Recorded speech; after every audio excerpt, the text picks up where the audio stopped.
Welcome, everyone. I'm Alfred Lambremont Weber, and I'm with a venerable a colleague and friend and contactee, Aurora Light. Welcome, Aurora.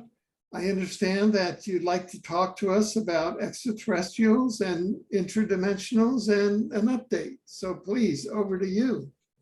And the latest news that has been released from the big G, the government, who has, they don't give you much information on UFOs and ET, but occasionally they let out some information that is fabulous. And then guess what?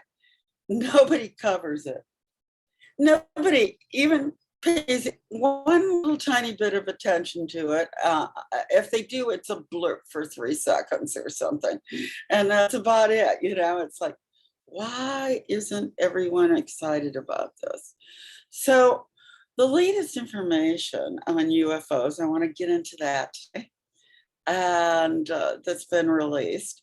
It's confirmation on everything I've been talking about, Alfred, since the 80s. So I'm really excited that I'm finally getting some validation from, the government, the political figures, after all this time. It's been a long, long wait. But let's go back, Alfred, to why you and I even do this, why you and I are even part of this, this awareness project, this educational project that we've taken on. Now, when I remember meeting you, I think it was 1982. Does that sound correct? In New York? That's about the time, yeah. Yeah, when you were at the time presenting a lot of extraterrestrial UFO information at the United Nations. Am I correct? Well, I was at WBAI, and I was a UN non-governmental organization representative. That's absolutely correct. Right, and you were a youngster, kind of, full of beans like me. The both of us were bopping all over and telling everybody the latest information on extraterrestrial contact. If I remember correctly, you were quite involved in it at that point. Yes, I mean, I held many meetings and I held many interviews and did a lot of disclosure back in the 1980s, because I had been an extraterrestrial contactee since February of 1973. Can you just, before I know this isn't supposed to be about you, but can you just share your first contact in 73? Well, this is something that that has been published. We made it public. Okay.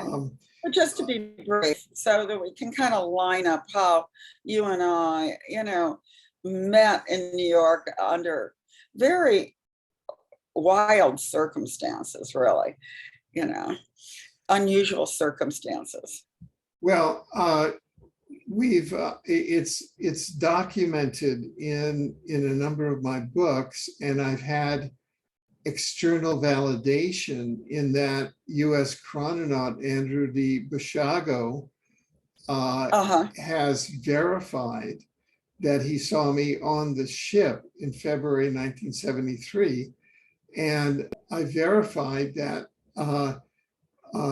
former President U.S. Jimmy Carter, myself, and Andrew Bashago were abducted. I call that taken to the stars. It's not abducted, it's adducted by the same group of advanced extraterrestrials. President Carter, in preparation for him being a human soul elected to the presidency, myself in 1973, to be the director of his extraterrestrial communication project, and Andy Vishago in multiple purposes, including being a witness to my own abduction, and in his case, being a whistleblower from the top secret time travel and Mars exploration program. So you asked Do a you question and I'm giving remember? you an answer. All right. Yeah. Do you remember the Federation back in '73? Were you aware? You had experiences, I Well, thought, in Canada. as an exopolitician, I answer in very complex terms.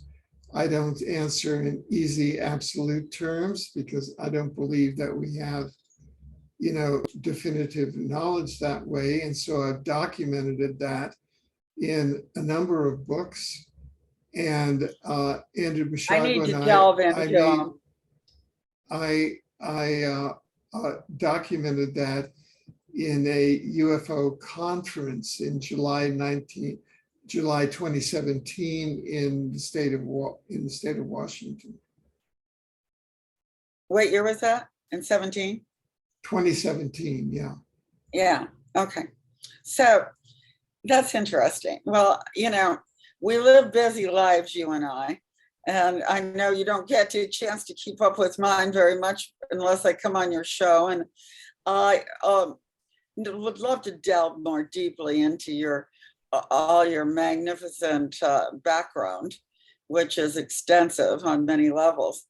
So what I want to talk today about is, first of all, the government is finally coming out and talking about the war in space.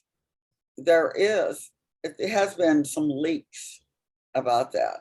And they've been, on TV, on radio, in newspapers, online, stories that actually admitting that the Galactic Federation it does exist and that there is something going on. So that's a first. This last year, this came out. And, it's like, really, at last they're going to say there's a Galactic Federation. That's fabulous. And then to say that there's an actual war going on leads one to believe that there's, two elements involved that are quite opposing one another, in opposition. So, when I was a contactee and growing up, I did not realize that there was two fractions. I always thought that, well, there's only the good guys, So I was shocked when the gray information started coming out as time went on. But those of us now who have been exposed to this for decades, through our studies and things, we realize that there has been so much more going on than the average person has been led to believe. That, books like yours, they do incredible job of educating the public on these deep, deep subjects that really don't get dealt with in everyday life. But for myself, I got dragged into this, at 6 years old. This whole Men in Black, UFO, ET, all that stuff. It just started coming at me, because I was tested, as all the kids in the US were back in the first grade. Now, in the first grade, they give every kid a test. The kids all get this test. It's a whole day long in the United States. And if you score, exceptionally high, they become very interested in you. And so that's what happened to me. That's what began my journey. Was at 6 years old, I was called to the principal's office and met the Men in Black. Literally, they looked just like the movie.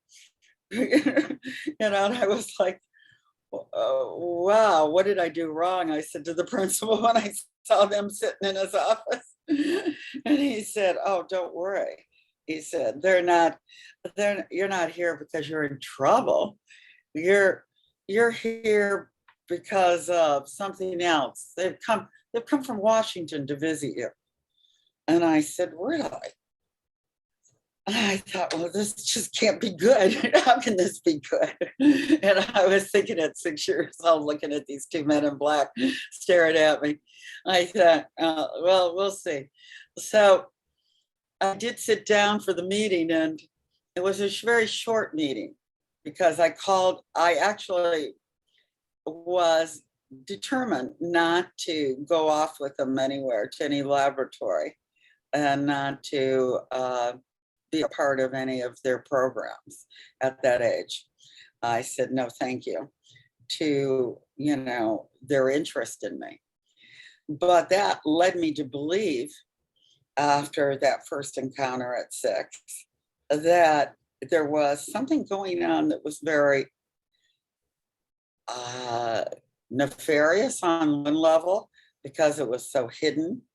And there was something going on that I needed to pay attention to. And even though there wasn't any other children that I knew who were interested in the subject of UFOs and human appearing extraterrestrials and government cover-ups and all those things, I caught that vibe at 6 years old that day. And I realized there's something ahead going on that I'll become more aware of as time goes on. Then at 8 years old, I was visited for the first time. And like yourself, I became aware of new things, that were unfolding, not only in my life of the ET UFO reality, but that the government was also very, very interested in that subject. So I was wondering how many of your listeners out there have had contact like I have in some way or another, and Andrew Bishago and yourself, that has awakened us, on deep levels, to the reality. I would say a lot of your listeners probably have had something that's come their way that's kind of a wake-up call for them at the most part. Last time I did your show, I got a number of calls from people. Why don't you tell one or two of your experiences more in depth? And, I say, well, I will come out with some more in-depth things here in the future. In fact, I'm coming out with a film, and it will be based on the Federation. And it'll be something that will, I think, touch people on a very deep level. And those of us who are volunteers like yourself, Alfred, I feel like you're a volunteer in Earth Embodiment. Do you consider yourself a star person? Of course. Okay. All right. So for our listeners who aren't aware that they're star people, I had one gal tell me, I don't think I'm a star person at all, but yet she had all the characteristics when she checked them out. And then she got awakened to it much more. So I have a website, vortexnetworknews.com, where you can look up these guys behind me, the Federation guys, some of the keynote people in the Federation that play pivotal parts. And then along with that, I have, some information for the star people that we went over last time. And people found that as they dwelled on it for a while, they came to the realization that they were part of something bigger. So that's what I want to get into a little bit about, is this next phase that we're traveling in through right now. It seems like the old way is completely crumbling. Wouldn't you agree, Alfred? There's a crumble factor going on right now? Profoundly. Yeah, very profoundly. And you're not very talkative today, Alfred. Did I catch you on your morning nap you know, that I or your thought, meditation? I just came off of a very strenuous meeting with Ghana and with London, Oh, and I yeah. anticipated you giving us an update. I'm not prepared All to right. go All right. into an update myself. Okay, I understand you because you seem like you're in deep meditation, Yeah, like alpha level of the mind. that is the condition that I'm in now. If we were going to do a mutual update, I would have prepared Okay, I differently, got you. and that's why I scheduled you far ahead. But you wanted to do it right now. But All I right, so tell you, I'm I've got to here. I'm schedule here, things. but Okay, well I'm then here now. I you landed understand right why in the you middle were. of the jungle, and so paddle your canoe down the river. Okay, I got it. So, all right. So you just came off a alpha level kind of experience, it sounds like, deep contemplation. Well, I'm very pleased that, yeah, that you were able to get me on, because if you, anyone who knows Alfred knows how busy he keeps himself scheduled quite a bit with multitude of fascinating things going on all the time. So I'm going to delve into the fact that most of us have had to pivot these last couple of years quite a bit with our careers. I used to do conferences all the time and seminars all the time worldwide. And now I find myself not able to do that people are not able to travel as freely. And the prices of travel has gone up so much that a lot of the conferences have folded that I used to do or have very poor attendance. So nowadays, we're reaching out to each other, electronically more often. And these last 2 years have been a time for me to reassess what kind of future do I want to project for the United States, the world, my personal life, all that. And I'm sure many of your people out there who are part of this right now are thinking that themselves, where do we go? What do we do? Which way are we turning? And for myself, it's always been about the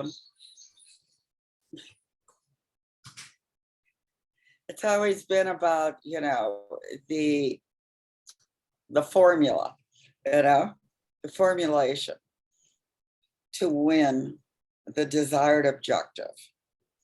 For me, the desired objective is for mankind to grow into a spiritually evolved, conscious human being that's going to take responsibility for the planet, themselves, and love deeply the people around them.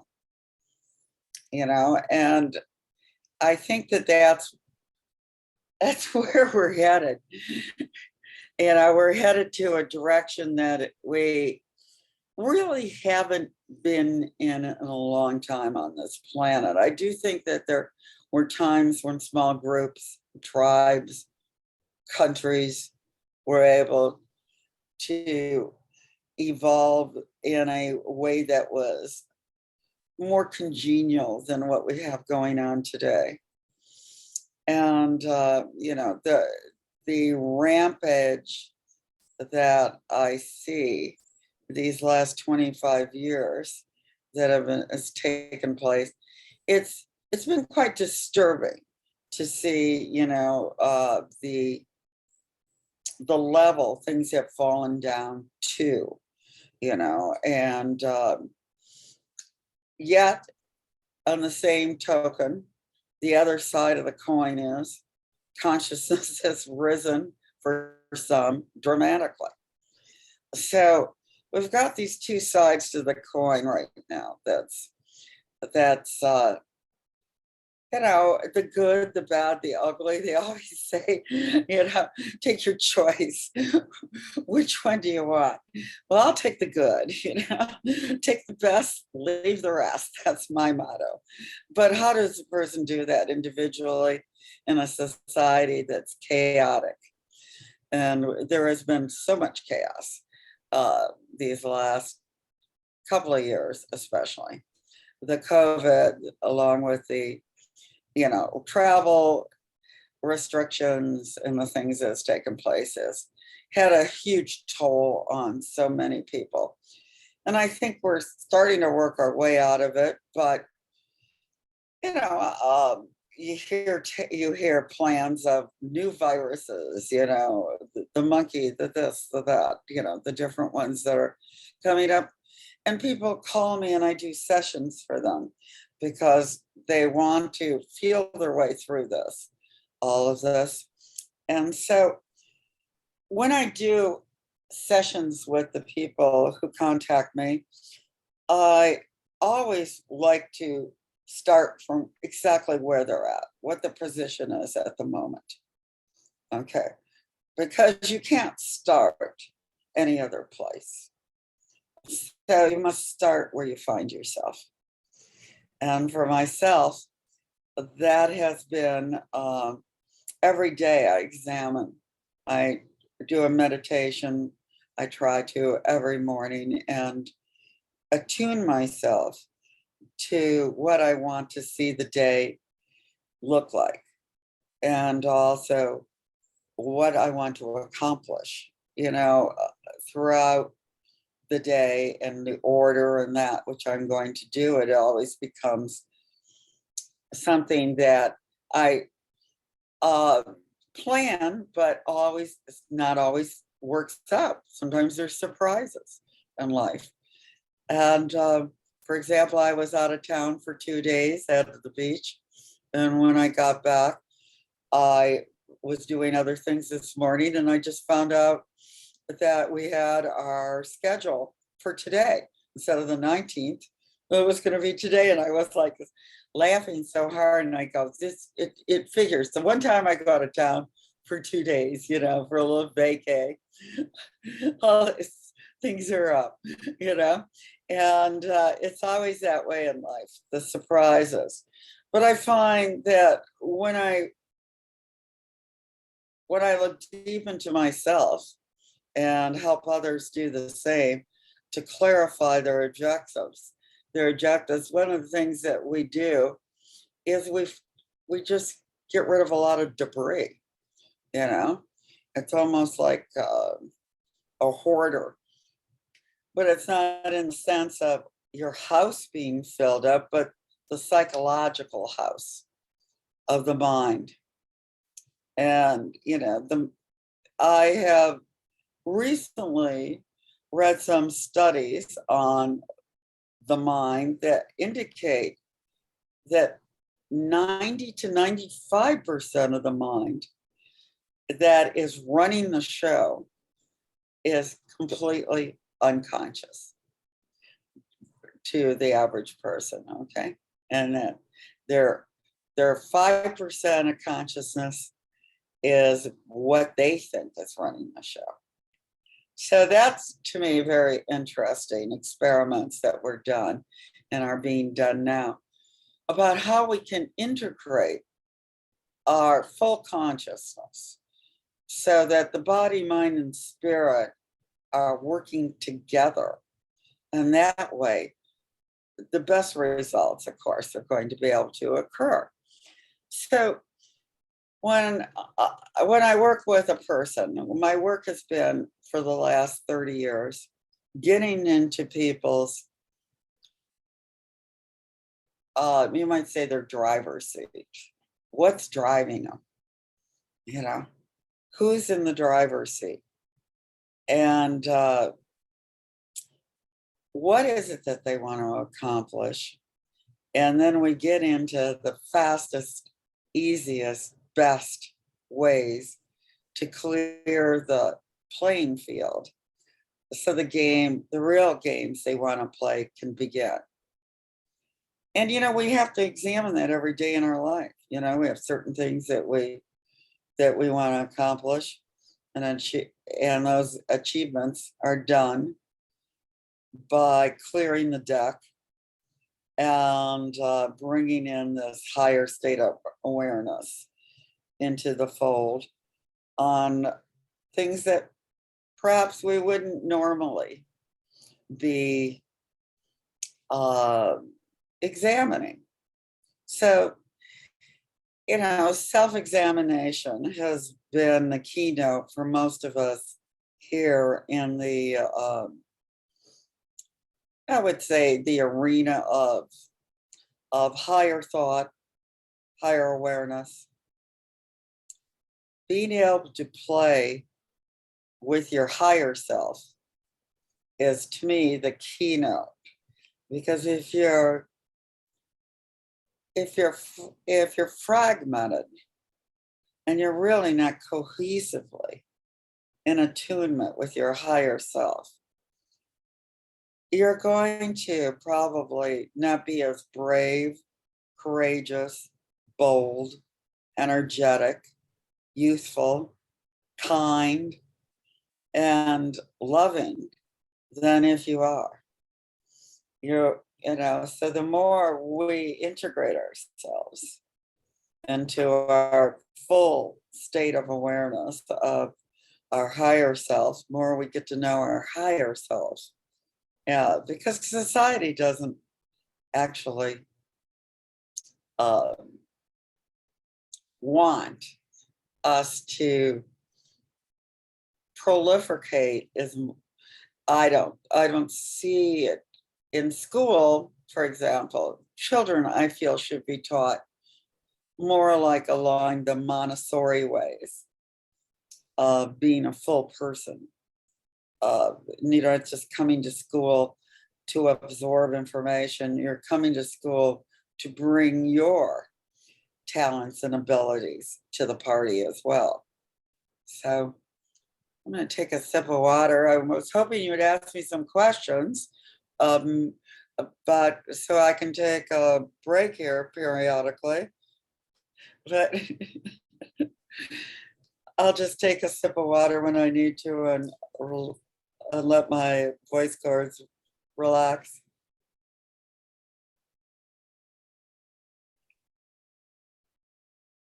I think I've you're never doing, seen- I think you're doing just fine. I'm monitoring what you're saying, and you're doing just fine. So just keep on what you're doing. Well, thank you. I've been keeping on for 74 years. Yes, and planning on keeping on another 74 plus. So, my people don't die, okay? Where I'm from Orion, the higher beings who are part of the spiritual hierarchy, they're not going anywhere. Archangel Michael, for example, he came on the scene shortly after Sananda, Lord Jesus Christ, the direct paradise son, and the Elohim masters who are behind me in the group photo back there. They are beings who've been around for millions of years, Earth time. They're not aging. They're not going anywhere. They're on the scene. They know that Earth has to graduate, that it has to clear out the debris, got to make room for the new. We can't allow the rubbish to pile up any higher. It's really, somebody needs to take the trash out. That's why we're here, Alfred. And that's why you're here and I'm here. is to take the trash out. We're the trash collector. We collect it, throw it out, make room for the new information for people. Tell them how to clean a house. In our spiritual house is the most important house, right, Alfred? That's our number one house to clean first.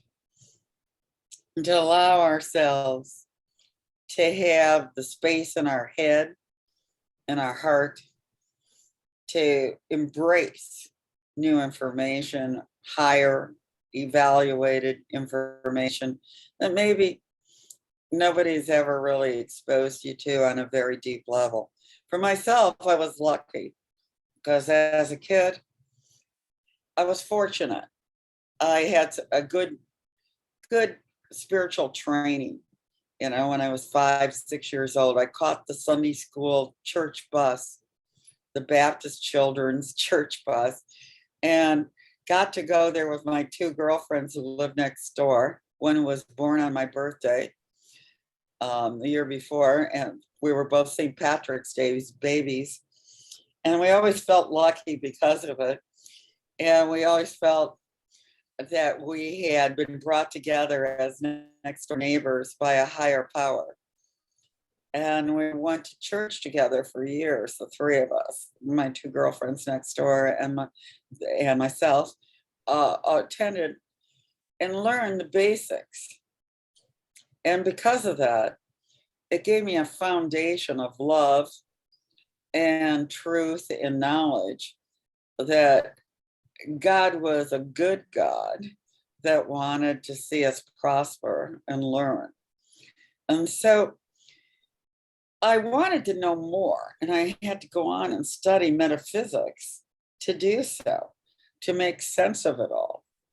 And I started, one of the first books that I encourage people to open up is What Turned On the West to Spirituality.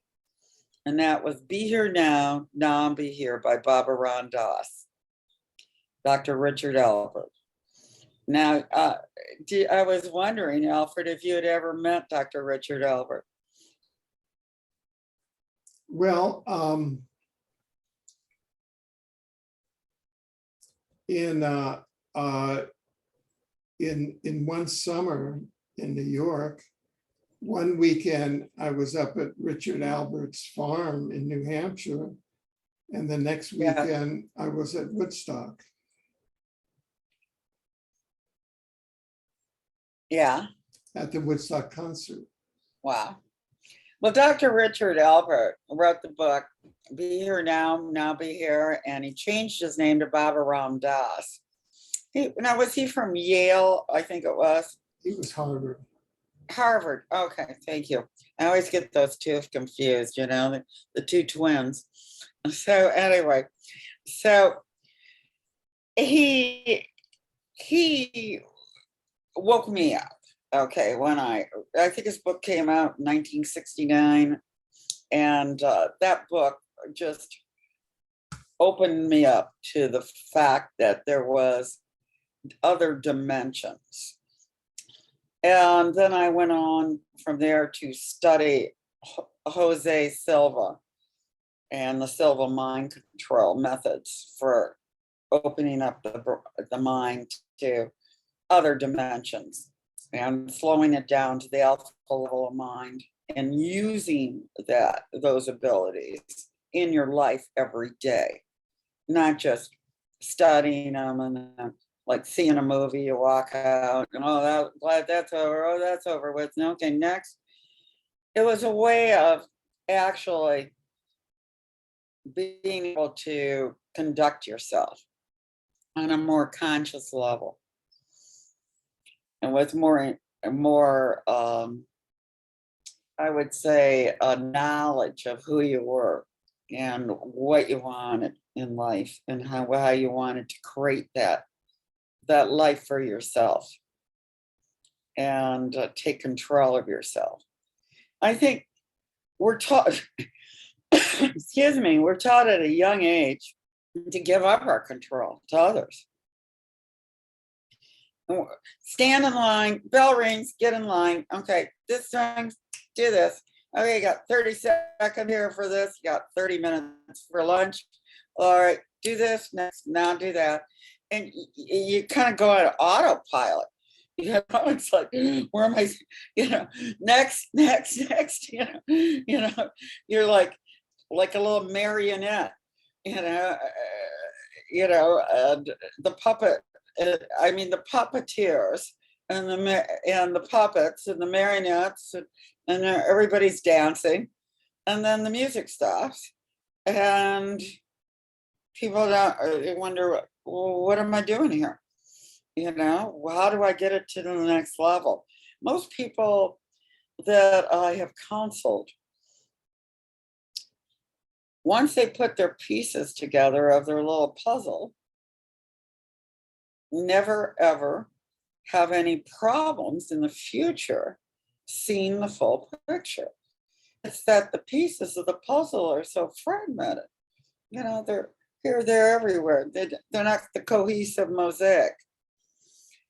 Because we haven't been really taught to honor our higher selves at all, or that we even have past lives, that the possibility of past lives, it has been was stripped out of the Western culture pretty intensely. And for myself, I know it's a fact that we are part of a reincarnation process, because not only have I seen many of my past lives, but I've seen many other people's past lives. And when I tell them about their past lives, when I'm in session with them, it just makes sense. Like sometimes I've had conversations with you, Alfred, where I talked about some of your past lives with you, private conversations. And so, these past lives of ours help us form this mosaic that is huge. It's a big picture, and it's not going to end this lifetime, and it's going to continue on and on and on. Now, most people might not be aware of their past lives, but they can get in touch with them if they so desire. That's one of the things I like to do with people when I do privates, is take them into that space where they can access this information for themselves and, start remembering it. I remember being 8 years old and looking in the bathroom mirror at myself and getting really up close and looking at myself and going, who are you? Who are you? Where did you just pop up from? I don't think you just popped up, because I knew that there was a history somewhere to myself. So I started contemplating on that. And then I started reading books on people who remembered their past lives. And I saw that it was possible to remember who you were.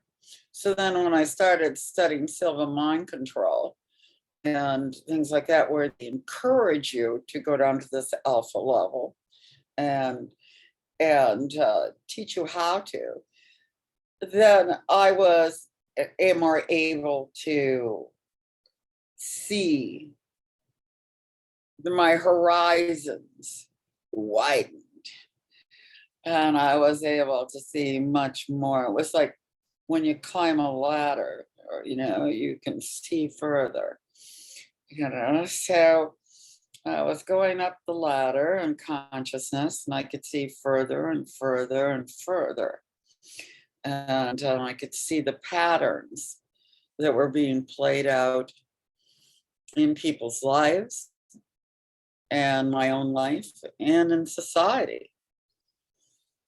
So I think the next patterns that we will be unfolding will be a group karma, of course. There's no escaping it. A group karma is what forms the big picture, and how much love we can bring in intelligence and wisdom into the equation, how much higher we can take the frequency, the better it's going to be for all of us. So even if you're an elderly person who's bedridden, you can still do mantras, you can play spiritual music that permeates the atmosphere, you can eat healthy foods the best of your ability, things like that, that raise the frequency of the planet. And that is, everyone's job, I see it, is to be as helpful and kind and loving to each other as they can possibly be. And in aiding that individual to achieve the goal of self-actualization into the Godhead. I always say, my joke is, from a clod to a God, everyone's somewhere on the path. From unconscious to conscious, we're all somewhere along the path of enlightenment.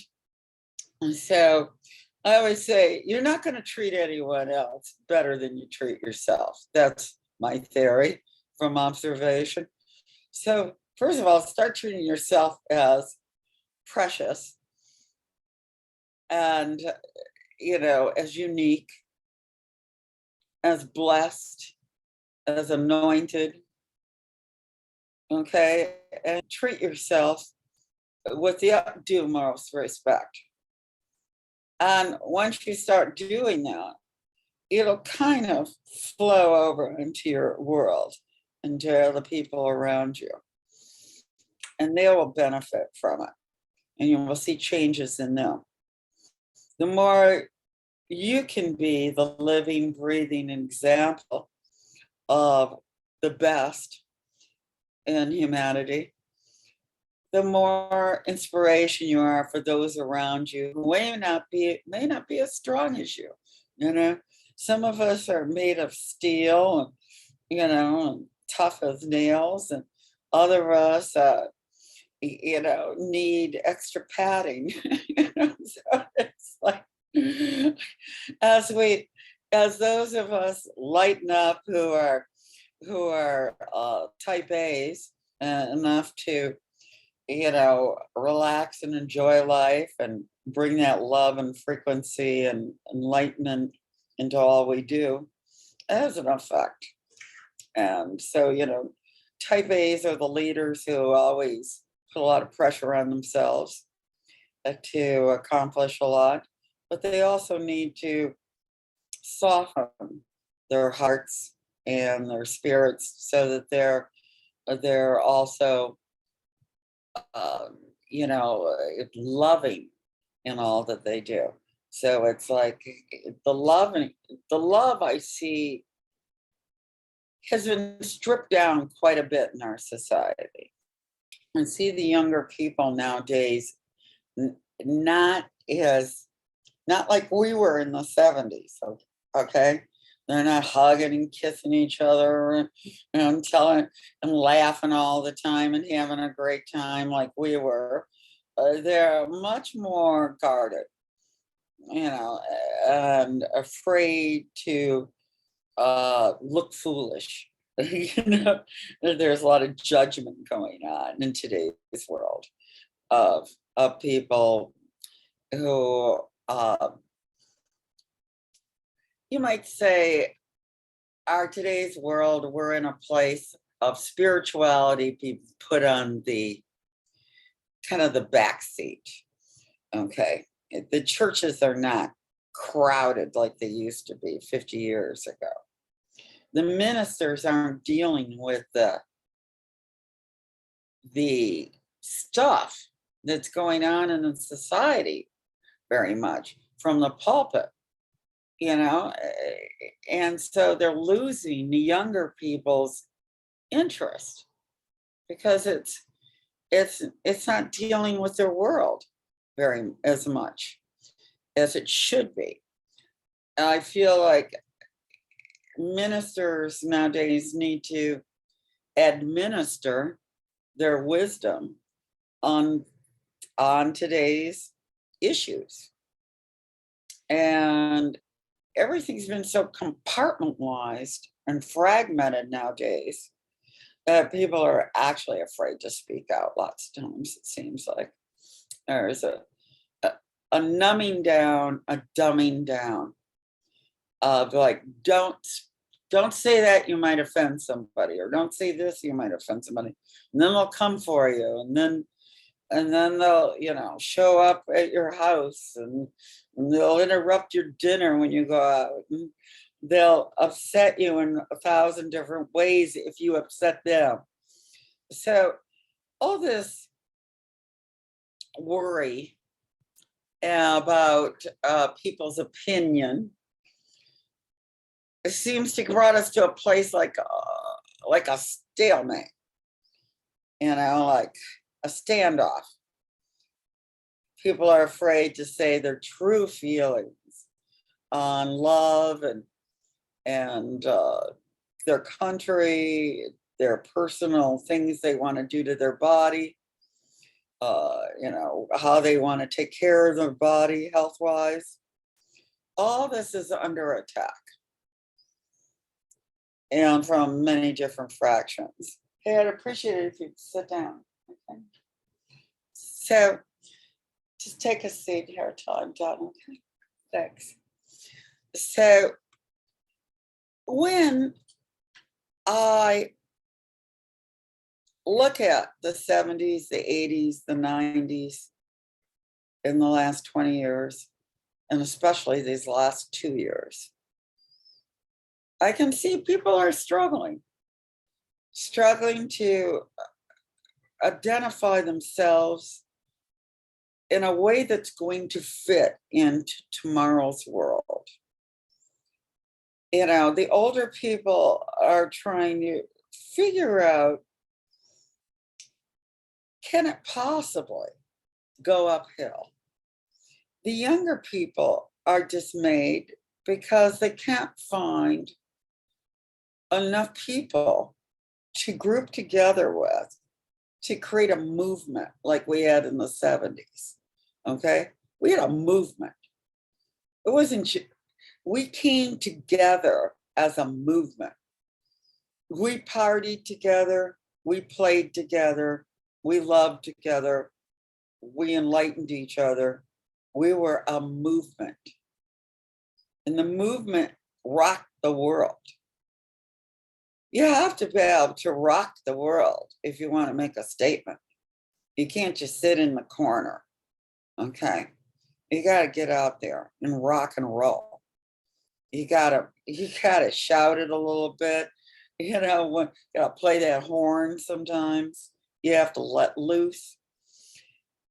And that's been curtailed in our society.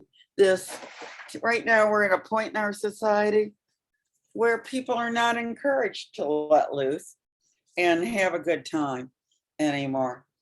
It's curtailed. It's like, stay in the box, stay in this box. This is your box. And we'll tell you when you can go out. And we'll tell you where you can go and how you can go and what you can bring with you. And we didn't have all that, you might say, restriction when we were in our 20s. And these 20-year-olds nowadays are extremely restricted compared to where we were back in those years, when our youth. And I think that you can see it in our society that there's not enough individuality anymore. There's this lack of it, of originality, lack of in songs, movies, things like that, a lack of originality, just a huge lack compared to the 70s. There's no comparison. It's so different. And I think also in the 70s, when we were in our 20s, back then, there was a fearlessness.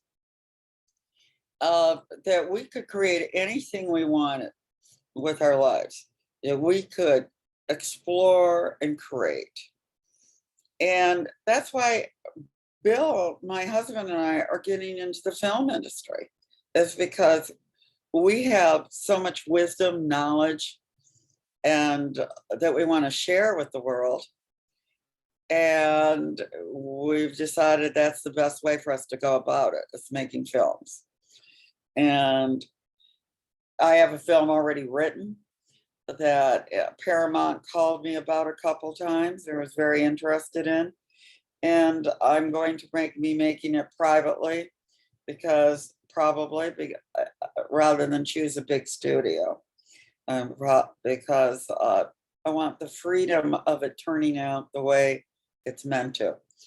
Now, and that's something now I want to encourage the young people to do, is to take their creativity to a place they've never been before. Okay, the place that's hidden in our society, from one another. This place of higher consciousness, of love, truth, beauty, enlightenment, that is so left out of the equation, in Hollywood.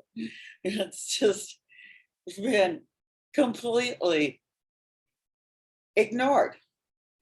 And it's time to give some inspiration to the world and encouragement. And it doesn't have to be some, I'm sick of these stories about all these horrible, pitiful, horrible things that people crawled their way out of. Got it. That's good. But the average person is living a life of quiet desperation. It's not that obviously pitiful. It's just terminal beigeness. And I want to see us as a society. My message today is to really bring in some technicolor, see how you can bring it into your life and in everything you do and everybody you meet. See if you can give it that extra love, that extra humor, extra wisdom. See what you can bring. Try and muster it up. Meditate every day and get your energy level up. Today, Alfred and I both have on white. That's the highest frequency color you can wear. It's white. Nothing vibrates faster than the color white and any other color. So keeping the high frequency colors to raise your frequency, keep your humor, your disposition even keel, and use those talent and abilities that the spiritual hierarchy use in their worlds every day. Now, I've been told that we're going to be making it through this difficult period, and others predict, doomsday scenario. So I was curious, Alfred, what your take is on tomorrow's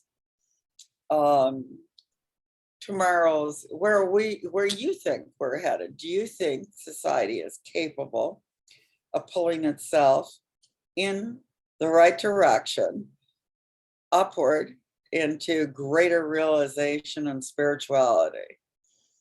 Yeah, well, I've been on the record, and people can go to positivefuture.info. And I've been on the record that in the transition between 2012 and 2013, that on 2013, the Earth shifted to a positive timeline, a timeline of a paradise planet, and we're on that timeline now. Well, it's hard to see some of the positivity when we've gone through some of the hardship that we've gone through worldwide. But there is I guess, why do you think that that has to be included in this quest for paradise on earth, heaven on earth, creating heaven on earth? And why do you think it is that we've witnessed so much suffering? Well, that's just historically, that's just, we can call it the deep state. The negative forces are just Pushing trying back. to, well, they're trying to create a smoke screen because they know that they've lost, and they're trying to fool the community of human souls to think that they're on a catastrophic timeline, when in fact, scientifically, we're on a positive timeline. All right. That's what the situation is. So there, well, of course, we know that that the dark forces always seem to want to keep men in a struggle position. Wouldn't you say that's true? They're always trying to keep us down to a struggle level. Well, it's a struggle for control of souls. They're out to capture the community of human souls, and as many they can. We're still in the aftermath of the Lucifer rebellion, which started about 250,000 years ago on this planet, and we're coming to the conclusion of it. And so we're in that kind of end time phase where we're on a positive timeline, and there's as much sort of false based resistance, fear, false evidence appearing real, being mounted up by fear, the fear negative factor. Yeah. False evidence appearing real. Yeah. So that's what the situation is. Yeah, that's why I see it too. I see this a great fight going on for love, light, truth, and beauty against those who would like to keep souls under their control in a more I don't know, why is it that the dark forces would not want to move into the light? What do you think makes them so resistant? In other words, why does the dark forces exist in your estimation? Well, this is all at the soul level, and the archonic and reptilian souls that they have cannot exist at upper fourth and fifth density frequencies, which is where we're headed. So it's a fight for survival for them. And why do you think they're interested in us, the reptilians? Well, this is a contested solar system, and we can go back 705 years ago, where a reptilian human nuclear war pulverized the planet Tiamat and made it into the asteroid belt. In the same nuclear war, Mars, which was a verdant planet, was converted into a pumpkin-shaped planet with only reptiles on the surface and very little atmosphere.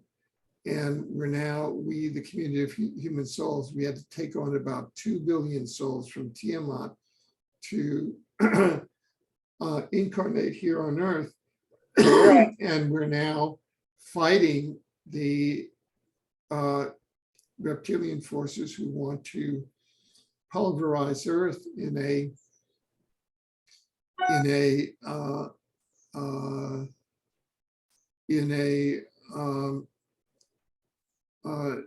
planetary nuclear war here, which is not going to be successful. Well, what about, the Federation, as I see it, is the opposing force to the reptiles. Do you agree with that? Well, in a manner of speaking, yes. in other words, from the point of view of the omniverse, where in the dimensional ecology, you have the upper dimensional human soul forces, which you identify as the Federation. At the same time, you not only, that's part of the multiverse, which are the Right. incarnated life-bearing planets. Mhm. The primary force comes from the spiritual dimensions, which are composed of the intelligent civilization of souls, the spiritual beings, and what we call source. So that, The highest dimensions you're speaking of. yeah, because these planets and these Earths, these are just arenas and platforms, excuse me, for the incarnation of souls Right. Take a sip. for soul development. And Take a sip. You're making me thirsty. and so Well, that's how I see it, basically, from what I've studied. I do recommend people pick up the Urantia book too. I like that book quite a bit. yeah, well, that it's funny that you should mention that, because There it I'm is. very glad that you should mention that, because people can go to omniversity.us, and there you'll find it's on Amazon now, both in English and in Spanish. My latest book, which is on pre-order at Amazon, is a revelation in the life and teachings of Jesus.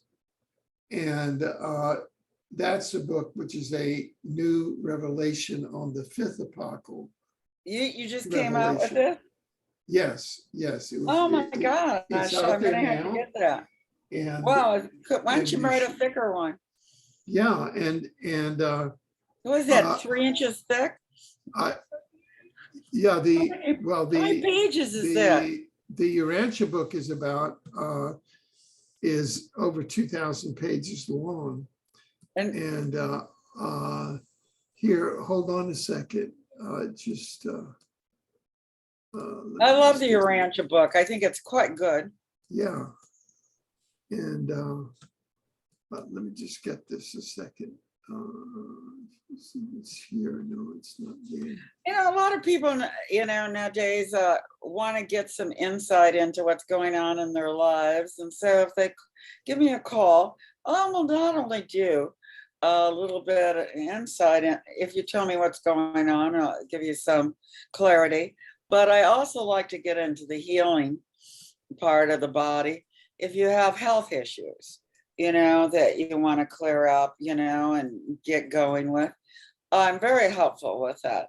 Yeah, here, I just put that in the Having oops, people what did clear I up do? their health issues. Here. So Here, this is in the chat now, and you can click on that when you like. We could even so how many pages is your new book? 750? no, this is about 200 pages. That doesn't look like 200 pages, the one you held up. No, the book that I held up is the Urantia book. Oh, I thought that was your new book. No. Let me just go here. Hold on a second. Okay, now I got it. Hold on a second. Yeah. I couldn't read it on my little screen here. Oh. You can see now. Can you see that? Yes, I on can. share screen, it's a revelation on the life and teachings of Jesus.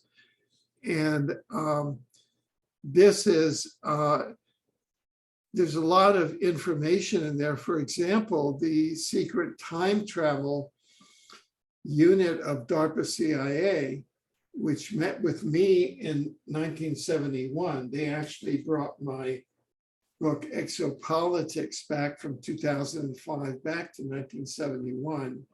Well, they sent a documentary team back, and they made a video documentary of the crucifixion and resurrection of Jesus.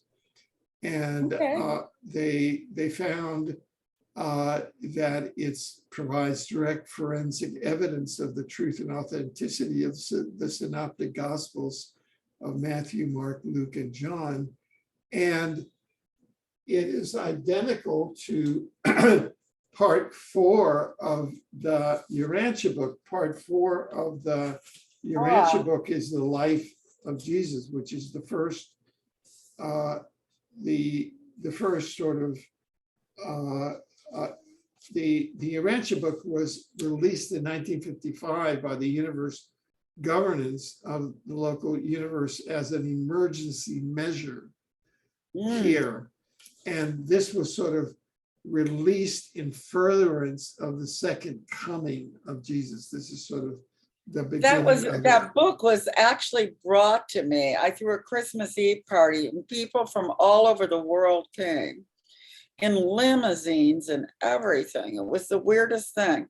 Well, that's another synchronicity. And listen, and one of the guests brought me, who I didn't know, said, I was told to bring you this book. And it was velvet bound Urantia book. Yeah. Well, that's another synchronicity that you and I have in our lives, because I was first introduced to the Urantia book on Christmas Eve, 1973, at an all-night radio talk show in Princeton, Yeah, it was New actually Jersey. 1973. Well, then Christmas Eve, 1973, they brought it to you and they brought it to me that same night. So that's all coordinated.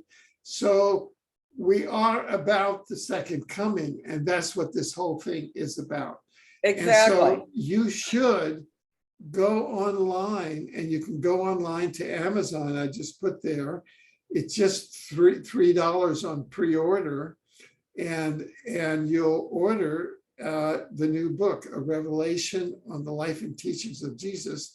Yeah, it's actually going to go for me. $3 on Amazon. Yeah, it's just pre-order. It's going to be published September 6th, which is the first day after Labor Day, and the revelations in there are huge. They're enormous. And see what we're doing. This is what happened, is that the deep state, this is being revealed in my book for the first time. The deep state infiltrated and took over the Urantia movement and the Urantia Foundation, and infiltrated the Urantia movement using MK Ultra and directed energy weapons, and filled it with all these false channelings in order to confuse everything. That's right. Yeah, so they took over a lot of New Age organizations. Yeah, but this is not New Age. This is the Urantia book. Exactly. What the New Age is the New Age was created by the deep state using a lot of Luciferic technologies like MK Ultra, like directed energy weapons, to get everybody confused.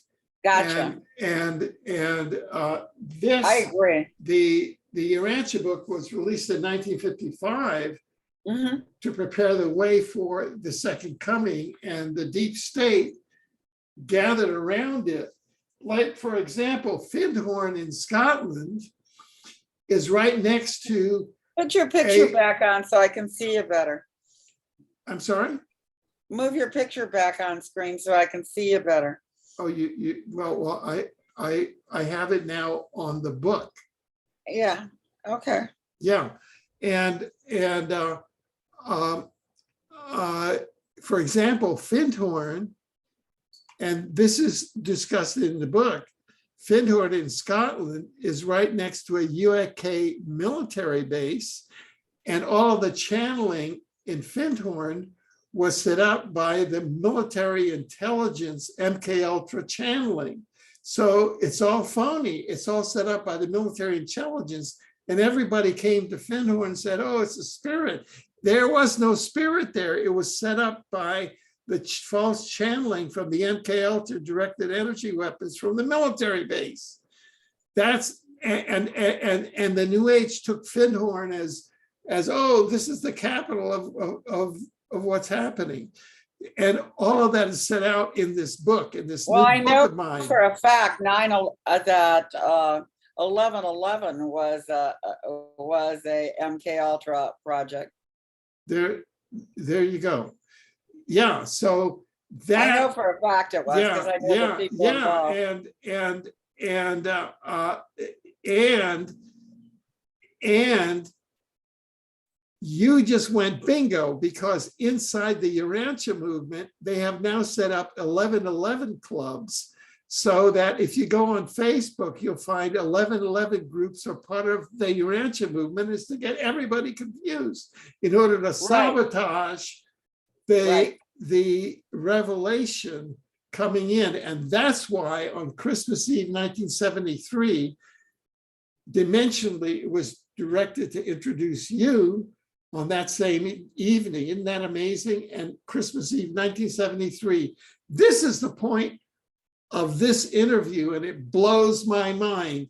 We're now at do you know that right now it's 11:11? It's 11:11 a.m. Pacific time. So what do you know? There's a synchronicity there. What are we going to do about that? Huh? Boom. Well, I'll tell you, they tried to hijack. Well, they did hijack the New Age movement. I mean, the New Age movement was more meant to be more like the Urantia, be here now be here, that kind of stuff. Well, no, but it's the authentic spiritual dimension. And what occurred is that the national security state, using sophisticated weapons, invaded the 4D and began false channeling, which took people over.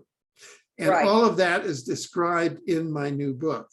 So I urge you to get it. And once you've read it, I'm gonna get it. Once you've read it and you think you'd like to, I'll invite you back on so you can give an opinion about the new book. Well, isn't it funny that I was guided to bring up the Urantia book? Yeah. Well, that's what this new book is about. So you and I never get a script, we just always wing it. It just goes amazingly. I mean, it just took us to this point at 11:11 a.m. Pacific time to get to the point of the interview.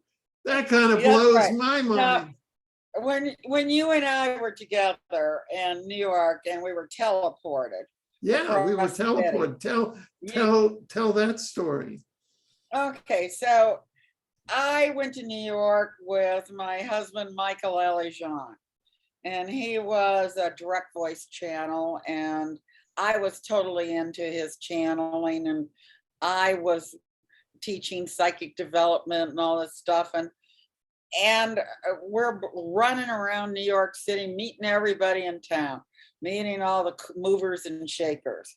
So I meet Mary Houston, and I go on NPR radio with Mary Houston, and they loved us on NPR. They just went crazy. She never had such a huge response. She just went wild. And so then afterwards, we were going to a party, the four of us, Alfred, Mary Houston, and myself and Michael Elijah. And we were sitting in this car, Alfred's driving, and Michael and I are in the back seat. No, I don't know New York City that well back in those days. What year do you think that was? I think that was 82. Yeah, 1982, or it could have been 81. Anyway, so we were all of a sudden, Mary starts yelling and Alfred starts yelling. Where are we? What has just happened? What is going on? We're on the wrong freeway on the other side of Manhattan. What in the heck just happened?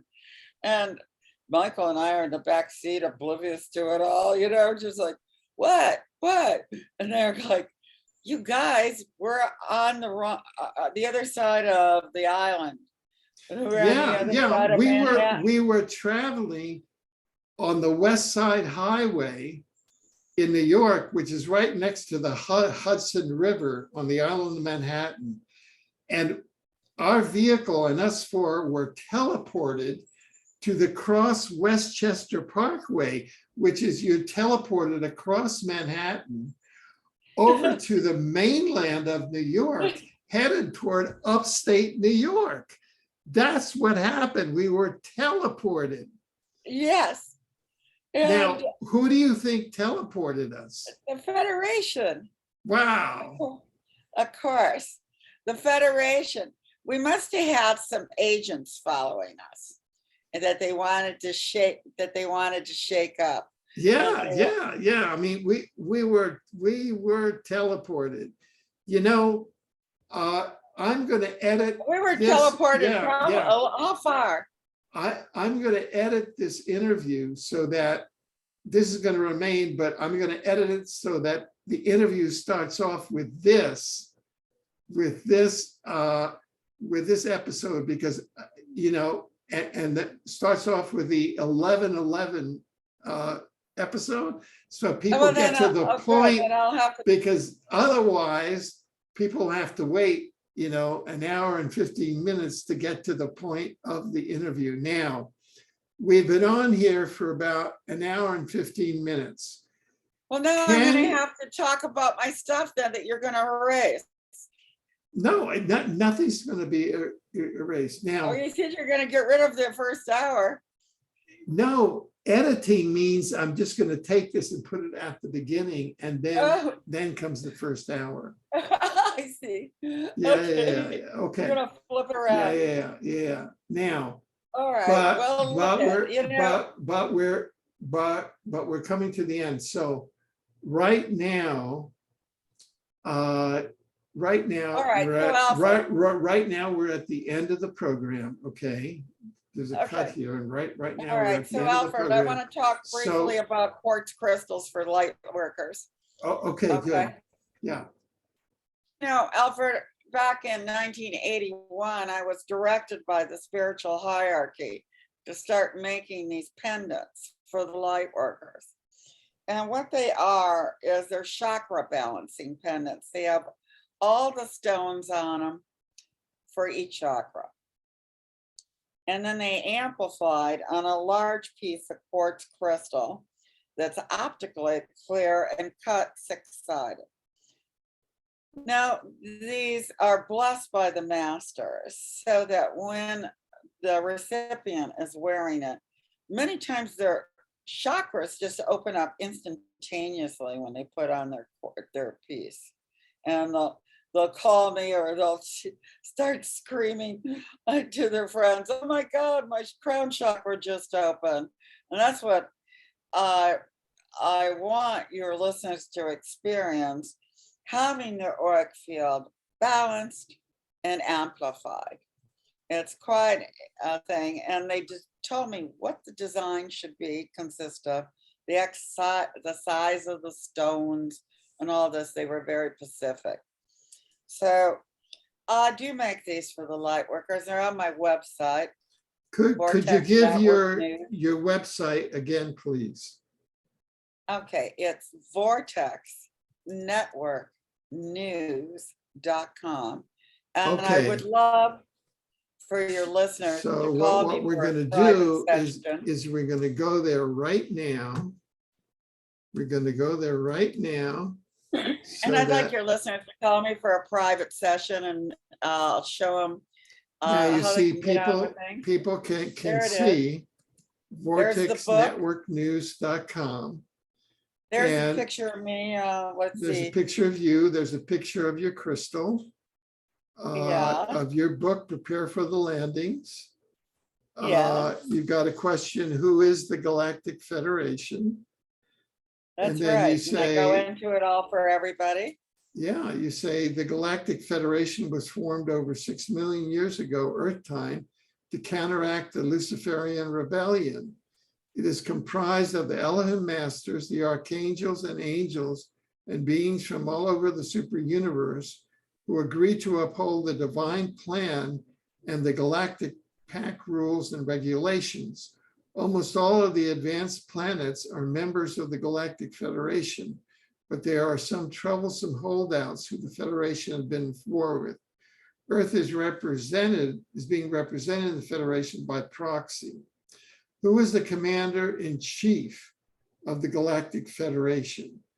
The direct paradise son from the Godhead is Lord Jesus Christ, who is known as the commander-in-chief.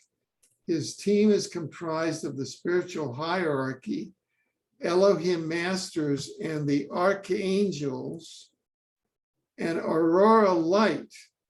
As one of the original 144,000 core group of volunteers in Earth embodiment, Aurora reincarnated from the Federation's Elohim realm into Earth embodiment. She has played many pivotal roles in Earth's history to aid and assist in the divine plan for Earth. Her close family of cosmic relatives are Lord Jesus Christ, Archangel Michael, Apollo, and Aphrodite, to name but a few. Aurora's higher self is an active member of Higher Galactic Council that is comprised of key members of the Federation spiritual hierarchy. Aurora's early life was interrupted by a visit from two men in black who came to the principal's office at her elementary school to recruit her at the tender age of 6 years old. She then realized that there was and still is a deep state that controls things with a hidden hand. At 8 years old, she had her first open contact with a quote, human appearing extraterrestrial who was a member of the Federation. This life-changing experience revealed to her the quote, cosmic reality that we are not alone. At the crucial cosmic numerological age of 33, Aurora's crown chakra opened. She awakened to her true life's mission and purpose and transforming into Aurora light. These types of contacts have continued through her life. Aurora shares these experiences on radio, TV, and conferences. Well known since the 1980s, Aurora is a keynote conference speaker at universities, whole life expos, San Francisco, Europe, Canada, Mexico. She is a cosmic life counselor and holds a minister's license, having done many thousands of transformational sessions with star people worldwide. And so people there on your website can get chakra balancing crystals, can contact you for private sessions, and can get your book, Prepare for the Landings. So how's that? Well, when Christ comes, he's going to be bringing his friends. Yep, It's going to be a good time. Definitely. So, wow. At 11:11 was when this conversation got into high gear. Now we were saying you that finally woke up. yeah. So, but we were saying that 11:11 had been co-opted, but it looks like 11:11 is still working, right? That's right. Well, it's always great to party with you here. The reality of it is out of our control. Yeah. So, a higher level.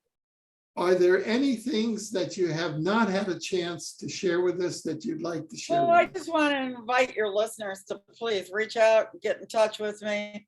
I love hearing from them, and I love opening them up to their higher selves. And one session usually does it for each person. That's all they need. We do one session, and they're ready, willing, and able to realize a lot more than they had before, and they take that balance and that energy with them wherever they go, making a difference in their life. They run into each other all over the world wearing my crystals, and then they'll talk about the recessions, and they go, and so it makes a remarkable difference. And I look forward to connecting with you again after I read your book. Oh, nice. And we'll take it from there. Oh, great. Well, it comes online the day after Labor Day. So, and the day after Labor Day is a birth, right? It isn't labor. You go into labor, and then the day after you've got a new birth. So it's perfect. That's it. That's great. That's great. Okay, well, Aurora Light, this has been a cosmic event. It looks like every time that we get together, starting in Christmas Eve, 1973, when they brought the Urantia book to each of us in separate locations, something happened. So I look forward to our next meeting, and God bless. God bless. Thank you so much.